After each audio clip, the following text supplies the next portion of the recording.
नमस्कार, स्वागत है आप सभी का डीडी न्यूज पर। एक भारत श्रेष्ठ भारत के इस खास कार्यक्रम में मैं हूं आपके साथ मनीष बाजपेयी। ये संगम है दिलों का, ये संगम है भारत की एक संस्कृति जिसकी दो अभिव्यक्तियां उत्तर और दक्षिण। ये संगम है उत्तर और दक्षिण का। ये विविधता में एकता के भी दर्शन है, ये अनेकता में एकता के भी दर्शन है। दरअसल ये समग्र भाव से देखें तो पूरा भारत, संपूर्ण भारत एक भारत श्रेष्ठ भारत के रूप में यहाँ पर नजर आता है। और निश्चित तौर पर हम ये कह सकते हैं कि यहाँ पर वो दिव्य स्वरूप भारत का नजर आता है जिसकी कल्पना हम लगातार पिछले कई दशकों से कर रहे थे, लेकिन अब वो साकार होता हुआ नजर आ रहा है। जी हां, अपने इस खास कार्यक्रम एक भारत श्रेष्ठ भारत में हम बात करने वाले हैं काशी तमिल संगमम के द्वितीय संस्करण की।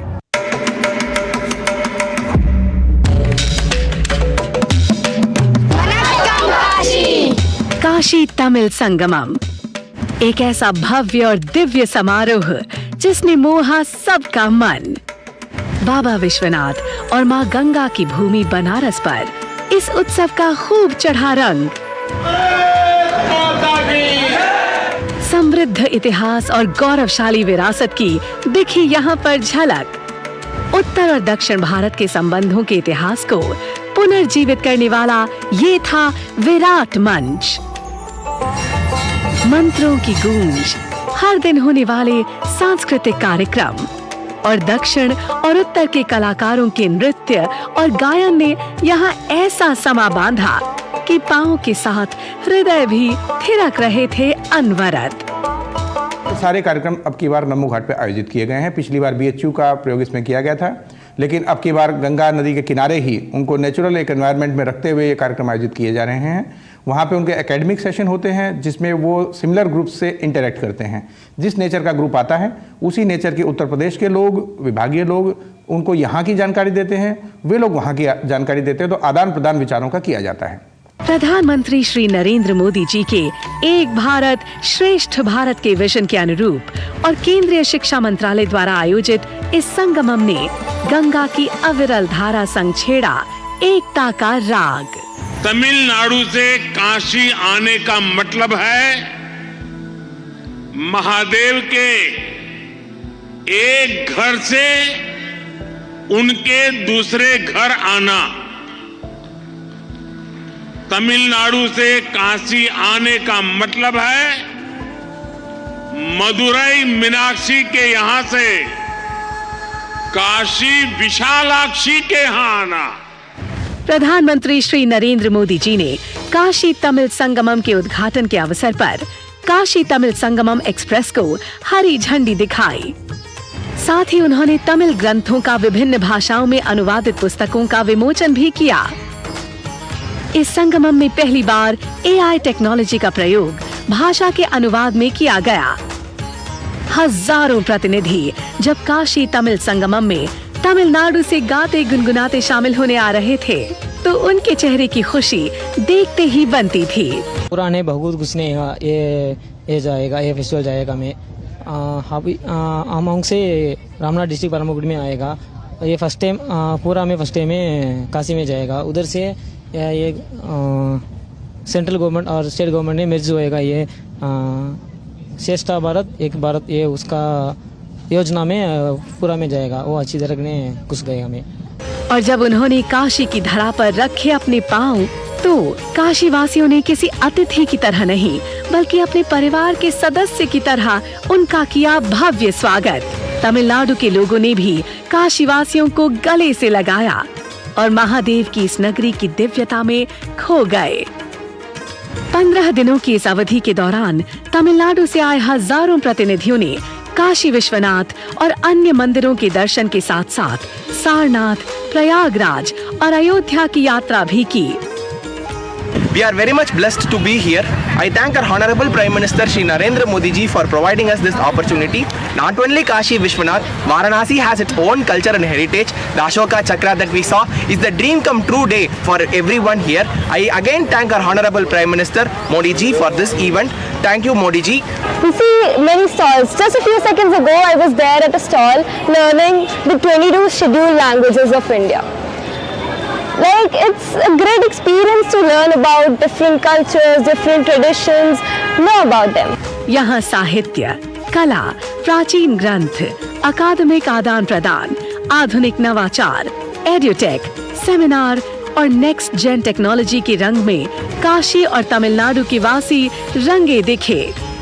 यहाँ एक ओर तो साझा ज्ञान की गूंज थी, तो दूसरी ओर कलाकार, साहित्यकार, शिल्पकारों की कला ने सबको आकर्षित किया।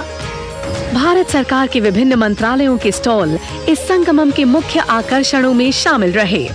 संगमम की भव्यता के साक्षी राज्यों के राज्यपाल, केंद्र और राज्य सरकार के मंत्री भी बने। समय समय पर वो इसमें शामिल हुए और यहाँ की ऊर्जा और उत्साह के सरोवर में उन्होंने भी डुबकी लगाई। यहाँ पर उत्तर और दक्षिण के व्यंजनों के स्वाद के जादू से कोई नहीं बच पाया। लोगों ने इन जायकों का खूब लुत्फ उठाया।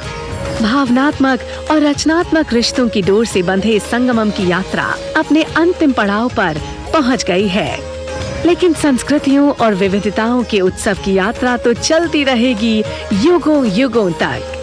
हर हर महादेव।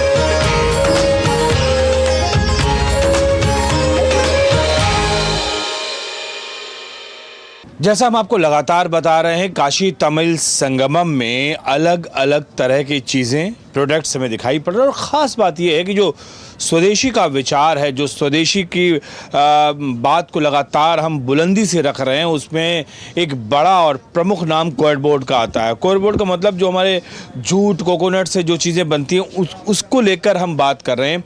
और हम आज इसी स्टॉल पर मौजूद हैं। यहाँ पर हमारे साथ में आदित्य नारायण पांडे जी मौजूद हैं और इनसे हम बात करते हैं। आदित्य नारायण जी, बहुत बहुत स्वागत है आपका। सबसे पहले तो ये बताइए आप मुझे कि ये जो कोयर बोर्ड और जो ये सारी बहुत बढ़िया बढ़िया चीज़ें हम देख रहे हैं, ये मतलब फुट स्टेप्स हैं और बहुत सारी चीज़ें हैं, क्या कुछ खास है इसमें, ये बताइए आप मुझे। ये नेचुरल चीज़ है जी, और इको फ्रेंडली है। हाँ, इसका कई गुण है। जैसे गर्मी के दिन में गर्म नहीं होने देगा, जैसे हमारा ये गद्दा वगैरह है, ठंडा के दिन में ठंडा नहीं होने देगा। और ये यूज करने के बाद अगर ख़राब भी सड़ भी गया तो मिट्टी में अपने आप सड़ के खाद हो जाएगा ये। हाँ, और इससे तमाम चीज़ ये नहीं है कि केवल ये पौधा नहीं है, बहुत चीज़ है। हैंडीक्राफ्ट वगैरह है, क्वायर जियो टेक्सटाइल वगैरह है जो कि भूवस्त्र के काम करता है। जहाँ कटाव वटाव जैसे बंधा वगैरह नदी किनारे वहाँ लगाने के लिए भी क्वायर जियो टेक्सटाइल का प्रयोग किया जा सकता है। और यानी कि पर्यावरण के अनुकूल भी ये चीज़ें हैं। मतलब बहुत सारी हम चीज़ें देखते हैं, रस्सी जो आप पॉलीथीन और उसकी बनने लगी वो बड़ा नुकसानदेह भी होती है, लेकिन ये जो चीज़ें हैं पर्यावरण के बड़ा अनुकूल है। पर्यावरण के बहुत अनुकूल है ये। अच्छा, हाँ, और ये तमाम चीज़ है इसका। जैसे अभी रोड बन रहा है ना, तो रोड में ये क्वायर जो जियो टेक्सटाइल है भूवस्त्र, पहले इसको लगा करके फिर इस पर जो है डामर मिट्टी गिट्टी डालने से वो जल्दी ख़राब नहीं होगा रोड। बरसात के दिन में आप देखते हैं कि रोड ख़राब वगैरह हो जाता है, तो हमारे साउथ में बहुत इसका प्रयोग हो रहा है। हाँ, ये पहले इसका बिछा करके जो है और फिर उसके बाद ऊपर से गिट्टी वगैरह डाल करके वो रोड जो है काफ़ी उसका लाइफ और बढ़ जाता है। चलिए, तो ये आदित्य नारायण जी चीज़ें बता रहे हैं और वाकई थोड़ी समय की दिक्कत होती है हमेशा की, सोचते हैं कि कम समय में ज़्यादा चीज़ें आ जाएं। ये कोयर बोर्ड का बना हुआ ये इनका गद्दा है जो कि आप बिछा सकते हो। जैसा ये बता रहे हैं कि सर्दियों में जो है ये गर्माएगा और गर्मियों में ये ठंडा रहेगा, तो ये इसकी खासियत है। बाकी सारी चीज़ें आप जानते हैं, देखते हैं, लेकिन कोशिश ये करनी चाहिए कि हमें अगर भारत को आत्मनिर्भर बनाना है और विकसित भारत की श्रेणी में भारत को रखना है, तो निश्चित तौर पर हमें ऐसी स्वदेशी चीज़ों की तरफ जाना होगा जो कि हमारे देश में हैं, जिनसे हमारे देश के लोगों को रोजगार मिल रहा है, जिसमें देश का पैसा देश में इकट्ठा हो रहा है और ख़ास तौर से जो पर्यावरण के अनुकूल भी हैं। हर मायने में जो चीज़ फ़ायदेमंद हो, कोशिश करनी चाहिए। हमारी पसंद भी वही होनी चाहिए और हमारी प्रायोरिटी भी वही होनी चाहिए खरीदने के लिए। तो फिलहाल ये कोयर बोर्ड के जिस स्टॉल पर हम मौजूद हैं, यहाँ पे हर वो चीज़ दिख रही है जो पर्यावरण फ्रेंडली भी है और साथ ही साथ कहीं ना कहीं देश को आत्मनिर्भर बनाने की तरफ अग्रसरित भी, अगर ये चीज़ें हम खरीदते हैं। कुछ और बातें हैं जो कहनी है, दिखानी है, समझानी है, बतानी है, वो लगातार हम आपसे कर रहे हैं।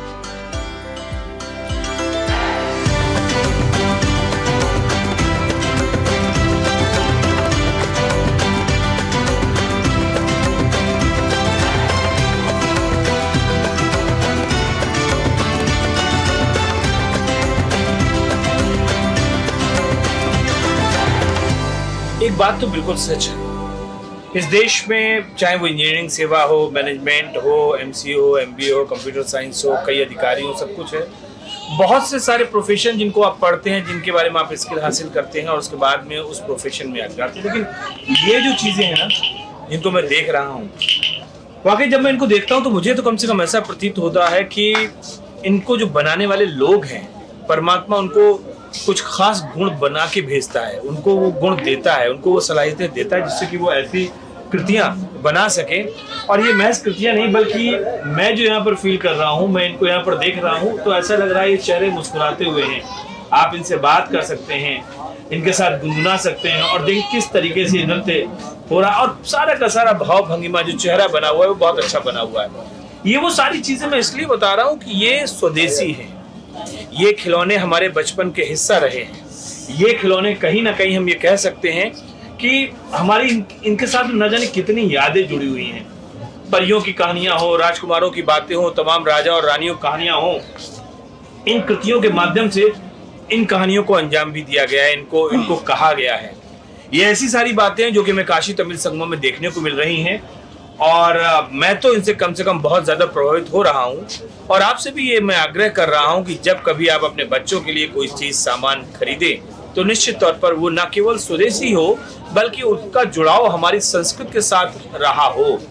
जो चीज़ें हमारे बचपन के हिस्सा रही हैं, क्या वह हमारे बच्चों के बचपन का हिस्सा नहीं रह सकती हैं? ये बात सोचने वाली है। तो फिलहाल आप इस बात को सोचिए और समझिए और यहाँ पर एक छोटा सा ब्रेक लेते हैं और ब्रेक के बाद में तुरंत लौट कर आएंगे। कहीं मत जाइए आप, मिलते हैं बस इस छोटे से ब्रेक के बाद।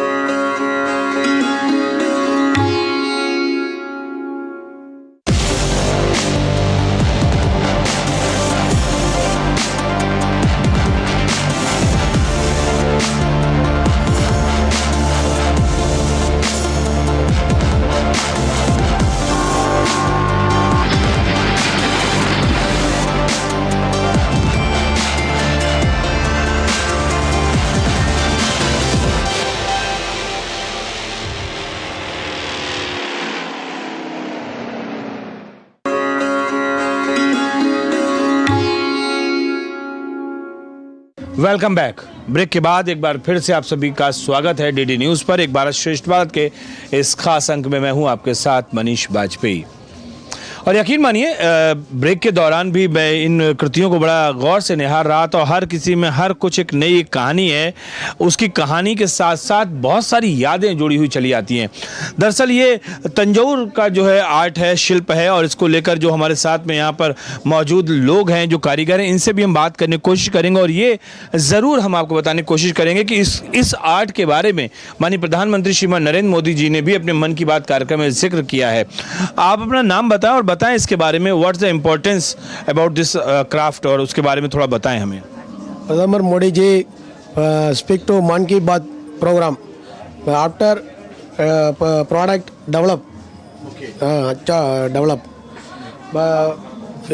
आर्टिसान तमिलनाडु में तंजावुर से कमिंग है। 500 आर्टिसान बिजनेस प्रोडक्ट 500 लोग। हाँ। आप क्या बताना चाहेंगे? What you want to tell me? Tanjavur famous dancing doll. Tamil Nadu, Tanjavur, all famous foreigners and other state peoples. I like it, the dancing doll. Dancing doll यानी कि नृत्य करती हुई नर्तकी का ये चित्र हैं। और जब से प्रधानमंत्री मोदी जी ने इसको अपने मन की बात कार्यक्रम में इसका जिक्र किया, उसके बाद न केवल इसकी सेल बढ़ी है, लोगों की जानकारी बढ़ी है, अभिरुचि बढ़ी है, बहुत सारे इसमें जो आर्टिजियंस हैं वो इसमें काम कर रहे हैं। तो ये एक अच्छी बात है और मुझे लगता है, जैसा मैं लगातार आग्रह कर रहा हूँ, आप भी इन चीज़ों को खरीदिए, देखिए, अपने बच्चों के बचपन का इसका हिस्सा बनाइए। और जब आप इनके साथ बैठेंगे और इनके साथ ऐसे क्लिक करेंगे और ये हिलते रहेंगे तो आपको देखिए कितना आनंद आएगा और फिर इसको आप हिलते हुए देखेंगे। और बहुत सारी खास चीज़ें जो कि हम आपको बताने वाले हैं। चलिए देखते हैं आगे क्या कुछ है।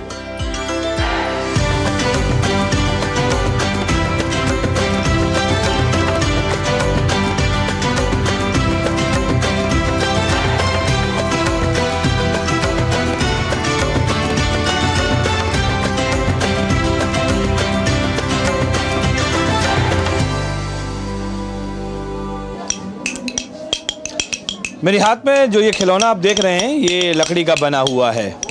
प्लास्टिक नहीं है, कोई कलर नहीं है, इसमें ऐसी कोई भी चीज़ नहीं है जो आपके बच्चों को नुकसान दे। ये आप देखिए, आमतौर पे घरों में आप सीटी लेते हैं, बच्चों के लिए लेते हैं, वो प्लास्टिक की होती है, टूट जाती है, उसमें कलर होते हैं और इसमें कुछ भी ऐसा नहीं है ना। तो ये वो सारी चीज़ें हैं जो कि हमारे बचपन का हिस्सा थी और ये सारी चीज़ें जो हैं वो विशुद्ध रूप से सब लकड़ी के बने हुए खिलौने हैं और लकड़ी के बने हुए खिलौने बहुत ही आकर्षक हैं। इसकी जो फिनिशिंग है, जो टच है इसका, वो बहुत अच्छा है, आप देख सकते हैं। और बहुत सारी चीज़ें जो मैं आपको दिखाना चाहूँगा, बहुत अच्छी अच्छी चीज़ें हैं यहाँ पर। ये जो लकड़ी की कार है, ये मैं इसलिए आपको ये सारी चीज़ें बता रहा हूँ कि आप बहुत विदेशी जो बाज़ार है, जो वहाँ की चीज़ें आप खरीदते हैं, मोटर बाइक्स खरीदते हैं, कार्स खरीदते हैं, वो कई हानिकारक केमिकल से मिलकर बनी होती है जो कि हमारे बच्चों के लिए नुकसानदेह और जैसा कि वैज्ञानिक कह चुके हैं। लेकिन ये जो खिलौने हैं जो कि हमारे बचपन का हिस्सा रहे, जो कि लकड़ी की चीज़ें थी, लकड़ी खिलौने से हम खेला करते थे जब हम छोटे हुआ करते थे, आज हमने ऐसा क्यों किया कि अपने बच्चों के लिए हम नुकसानदायक रसायन से बने हुए खिलौने हम अपने बच्चों को प्रोवाइड करवा रहे हैं, जो कि विशुद्ध रूप से कह सकते हैं कि बच्चों के लिए अच्छा नहीं है।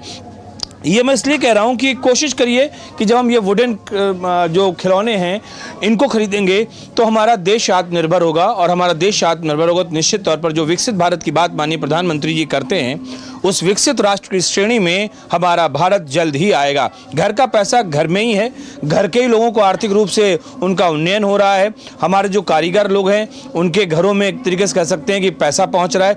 तो ये सब कुछ होगा अगर हम थोड़ी सी अपनी सोच बदल लेंगे तो सब कुछ बहुत अच्छा होगा। हमारे साथ मिस्टर रघुनाथ है जो कि तमिलनाडु से आए हुए हैं और इस काशी तमिल संगम में ये अपनी आर्ट का यहाँ पर प्रदर्शन कर रहे हैं। बहुत सारी चीज़ें हैं। रघुनाथ जी, सबसे पहले तो बहुत बहुत स्वागत आपका डीडी न्यूज़ से बात करने के लिए। आप हमें बताएं ये कौन सी कला है और किस तरीके से आप इस सब चीज़ों को करते हैं? सर, हम लकड़ी में हम काम करता है, ये 40 साल से हम काम कर रहे हैं। लेकिन ये आर्ट है ना, ये ऑल ओवर इंडिया में हम एक आदमी बनाने वाला है, कोई भी नहीं है। मैं छोड़ने तो ये क्राफ्ट चल जाता है, लेकिन हम कितने साल करने होता है उतने साल हम करने वाला है। और इस कला में बहुत वैराइटीज़ बनाता है। सब वॉल हैंगिंग का है, इसमें एनिमल्स का बनाता है, गार्ड हनुमान का, वो सब सारे बनाता है। इसमें सीनरी और चिड़िया सब बनाता है। ये सब जगह में अच्छा रिस्पांसिबल है, अच्छा सेल्स हो रहा है, इसलिए हमको बहुत खुशी हो रहा है। ये मेरा व्यक्तिगत आग्रह भी है और इसको मेरा भावनात्मक एक आग्रह भी मान लीजिएगा, क्योंकि जब हम ये सारी चीज़ों को देखते हैं ना, तो मैं जो यहाँ पर महसूस कर रहा हूँ वो ये कि कोई भी जो कलाकारी होती है, जो मैं कह सकता हूँ कि जो चित्रकारी होती है, कोई भी कला होती है, वो उसमें एक बड़ी साधना चाहिए होती है। और ये साधना के बाद में जब कोई चीज़, कोई प्रोडक्ट बनता है तो निश्चित तौर पर उसमें उस चीज़ की अनुभूति होती है। गणपति देखिए, अगर आप अपने दरवाजे पर इसको लगाएंगे, अपने ड्राइंग रूम में लगाएंगे, तो ऐसा लग रहा है कि वाकई आपको भगवान गणेश आपको आशीर्वाद दे रहे हैं। वो इसलिए कि उसके बनाने में जो सुंदरता है, उसमें जो भाव है, उसमें सुंदरता है, और जो कारीगर इसको बना रहा है उसने बड़ी शिद्दत और लगन के साथ में इसको बनाया है। तो मुझे लगता है कि ये बहुत सारी बातें हैं। इस गणपति के बारे में आप कुछ बताएंगे? ये कैसे बनाना है, कैसा जी? ये लकड़ी कौन सी है? इसको डील वुड कहता है, अच्छा, इम्पोर्टेड वुड, इसमें बनाता है। ये है ना, ये आर्ट को एक एक पीस को कट करके इसमें किसी जगह में कैसा ना वो शेप करके बनाता है। उसके बाद सब जलाता है, हीटिंग प्रोसेस में जला के, इसके बाद ये लाइन्स है ना, वो कार्विंग करके एक एक लाइन को कार्विंग के बाद असेंबल करता है, सब असेंबल करके वो फिक्स करता है। और इसका फिनिशिंग काम है, पट्टी काम सब है, एक काम करके ये फिनिशिंग करने वाला है। चलिए, बहुत शुक्रिया रघुनाथ जी, वाकई बहुत अच्छा है और मुझे बहुत अच्छा लगा कि आपकी इन कलाकारी देखो, और बड़ी शुभकामनाएं। ईश्वर आपको और सुख शांति समृद्धि आपको दे, मेरी बहुत बहुत शुभकामनाएं आपको। तो फिलहाल ये वो सारी चीज़ें हैं जो कि लगातार हम देख रहे हैं, लगातार हम आपको बता भी रहे हैं किस तरीके से सारी चीज़ें हैं यहाँ पर, और वाकई मेरा मन प्रसन्न है। और जब आप इसको खरीदेंगे, जब आप इसको लेंगे और अपने घर में घर की शोभा बढ़ाएंगे, तो निश्चित तौर पर आपको बहुत अच्छा लगेगा। कुछ और चीज़ें जो कि हम आपको दिखाएंगे और बताएंगे कि क्या क्या हमें यहाँ पर ख़ास चीज़ें दिख रही हैं।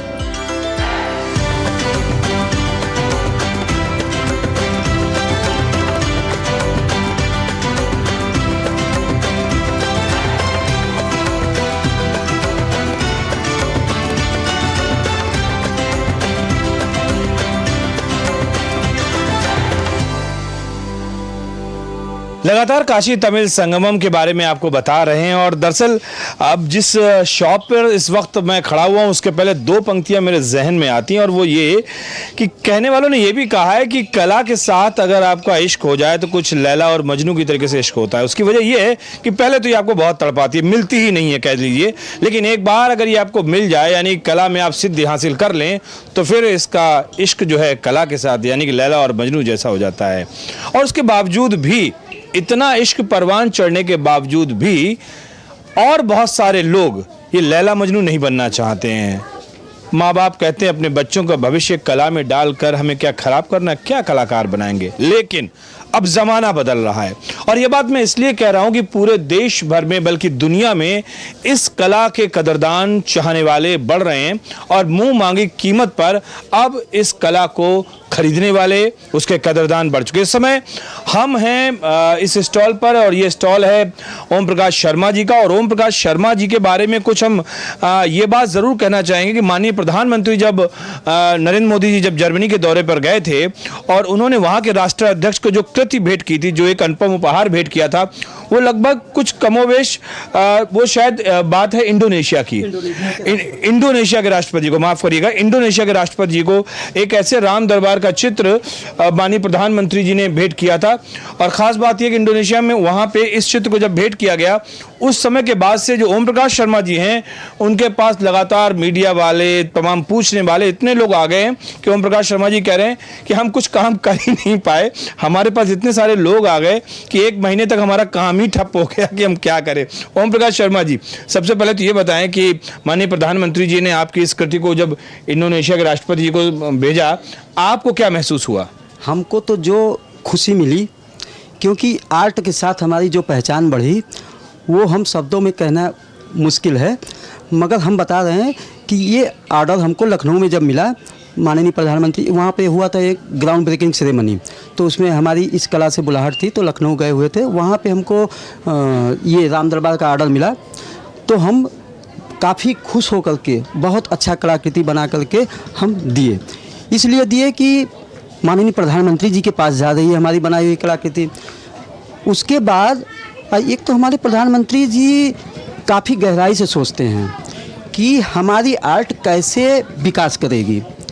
वो बात हमें तब समझ में आई जब वो राम दरबार बनाई हुई हमारी जर्मनी ले गए और वहाँ इंडोनेशिया के राष्ट्रपति जोको विडोडो जी को जब उन्होंने भेंट दिया तो हमारे आर्ट का तो पहचान ही अलग हो गई। और यहाँ तक कि अब तो हमारे अगल बगल के लोग अगर परिचय देते हैं तो हमारी काष्ठ कला से, और जो हमें काफ़ी, जो पैसा वो खुशी नहीं दे सकती, जो हमारे आर्ट से जो हमें एक सम्मान मिला। और उसके बाद फिर जो राम दरबार हम बनाते थे पहले सोचते थे बेचेंगे कहाँ, क्योंकि हैंडीक्राफ्ट लोगों से दूर हो गई थी, मगर ये एक राम दरबार हमारी पूरी भविष्य बदल दी। आज हम सोचते हैं सप्लाई कैसे पूरा करें, हम इसी में परेशान हैं। आर्टिजन बढ़ रहे हैं, मगर 2010 तक इस कला को छोड़ के लोग जा रहे थे, अब वो वापस आ रहे हैं। और कुछ और हमको अब मिलती है, रायबरेली निफ्ट से बुलाहट हुई थी, हम अपनी कला को वहाँ के जा कर के बच्चों को, सैकड़ों बच्चों को सिखाए और काफ़ी अच्छा लगता है। और ये जब मौका मिलता है सिखाने का तो हम अपना काम छोड़ कर के जाते हैं, क्योंकि कला जब सुरक्षित होगी तभी हम भी सुरक्षित होंगे। और ये हमारे काशी का एक पहचान थी, बहुत पुराना आर्ट है ये पहले हम चंदन पे बनाते थे, जो ये कलाकृति है। आप जो हम बात जरूर करना चाहेंगे, वो जो लकड़ी है वो जो दिखाएं, किस लकड़ी पर आप किस तरीके का काम करते हैं, और वो हम अपने दर्शकों को भी दिखाना चाहेंगे। ये एक कईमा वुडन है ना? हाँ। कईमा वुडन है, कदम वुडन है और गूलर की लकड़ी, कदम की लकड़ी और कईमा की लकड़ी। अब गूलर पे बनाई हुई है। अच्छा, ये राम दरबार जो है ये गूलर पे बनाया हुआ है जी। सबसे फाइन जो है वो कईमा की लकड़ी है। अच्छा, तो वाकई ये हम आपको बताना चाहेंगे कि ये सारी चीज़ें, अब जैसा कि कईमा की लकड़ी पर ये मैं कहूँगा अपने कैमरामैन से वो इधर फोकस करें, और ये कईमा की लकड़ी का ये बना हुआ जो है वो क्षीर सागर में भगवान विष्णु जो शयन कर रहे हैं, ये जो है वो कईमा की लकड़ी का है। और अगर इनकी माने तो भैया इसका दाम बहुत ज़्यादा है। और ये दाम लगभग लाख से 1.5 लाख के बीच में पड़ेगा जाके, जैसा कि ये बता रहे हैं, क्योंकि इसमें मेहनत बहुत लगती है और लकड़ी की तो अपनी स्पेशलिटी है, मशीन का प्रयोग नहीं है, ये बात देखने वाली है।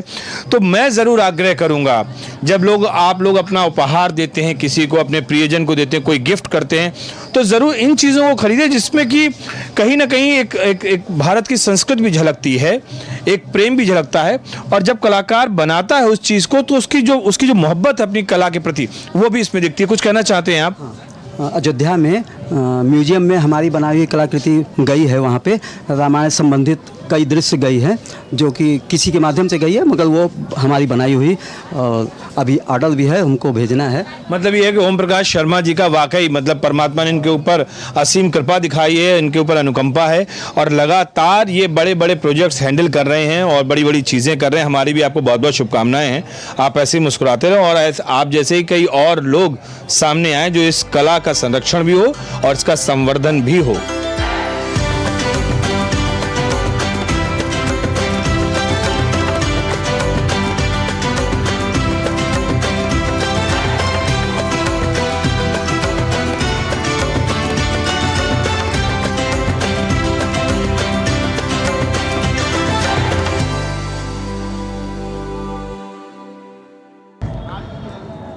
ऐसे कार्यक्रम निश्चित तौर पर लोगों के मन में अपने देश के प्रति, अपने समाज के प्रति, अपनी विचारधारा के प्रति न केवल अनुराग प्रदान करते हैं बल्कि उनको कहीं ना कहीं ज्ञान का वो व्यापक संसार उनके लिए खुलता है जिससे वो अभी तक अनजान थे। काशी तमिल संगमम में इस कार्यक्रम के विविध आयाम हैं, विविध पक्ष हैं और वाकई इन तमाम पक्षों को अगर आप समेटने की कोशिश करेंगे तो बहुत सारा वक्त भी लग जाएगा और शायद वो भी अधूरा रह जाएगा। लेकिन फिर भी काशी तमिल संगमम के इस कार्यक्रम में एक भारत श्रेष्ठ भारत के तहत हमने आपको बहुत कुछ बताने की कोशिश की, लेकिन इसके बावजूद भी ये हमेशा लगता है कि कहीं कुछ छूट सा रहा है। लेकिन फिर भी किसी और कार्यक्रम में सही वो बातें भी होंगी और इस बात को हम जारी भी रखेंगे। लेकिन फिलहाल वक्त हमें इजाजत नहीं दे रहा है कि हम इस कार्यक्रम को आगे बढ़ाएं, इस वायदे के साथ कि फिर होगी आपसे मुलाकात। तब तक के लिए नमस्कार।